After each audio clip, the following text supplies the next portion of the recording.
What is it about your ego that is taking advantage of you?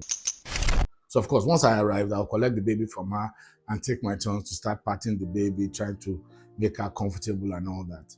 That child just seemed inconsolable. I guess it was her inexperience that was contributing to it.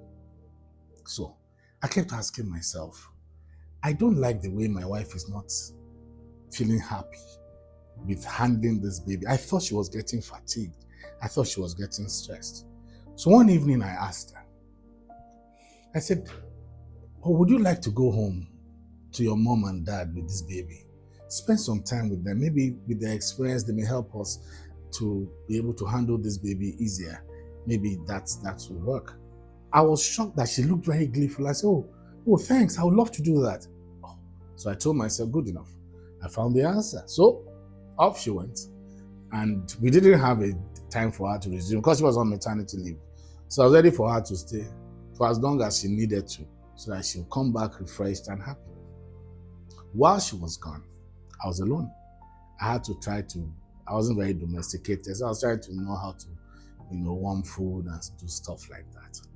One evening, I was in our little kitchen struggling with warming food and making food when a friend of hers saw me struggling in the kitchen. She looked at me and said, when is your wife going to return back from this trip? So I said, well, I don't know. I mean, she still has time in her maternity leave. Let her just rest there. She said, this is how you just spoil women. You have spoiled this your wife. You see you now, you are suffering and struggling. Instead of letting her come back on time so she can also take care of you. I was dumbfounded. I didn't ask this person for help. I didn't know where this was coming from. But I suddenly started thinking, am I doing something wrong? Is it wrong of me to have suggested something that will make life easier for her? In that confusion, I met a friend of mine who had been married much earlier than I. So I shared the issue with him this is what I was going through. This is the statement a lady made to me with respect to my wife. And looked at me and said, Dale, you are not a real man. How could you have allowed that kind of thing? That me, since I got married to my wife, I've never allowed her to sleep in her parents' house. For what? She's now my wife. She belongs to our family. How can I allow that kind of thing? How can I allow this kind of thing? I didn't expect that kind of answer. So I kept thinking and struggling. I had to make a choice. I had to make a choice in either being a real man who will not allow his wife to just go to her family house anyhow and choose her comfort and peace and make sure that she performs her duties as a wife, or be a man that is choosing to look out for the happiness of his wife. I chose the latter. I chose to be a man that is looking out for the happiness of his wife. And I was ready to bear the consequences and live by it.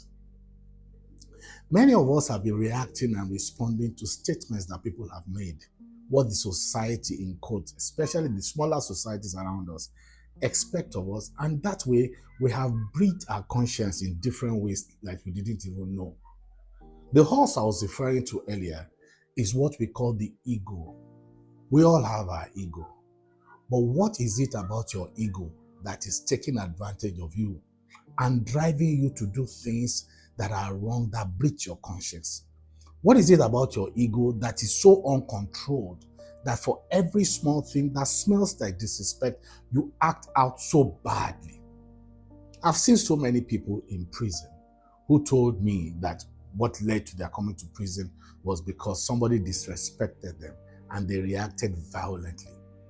One of the things my father taught me when I was much younger, when I was a very violent young boy, well, violent for that age and stage, living in Oyinbo, was many times I came back home after a fight and my father would ask me what led to the fight.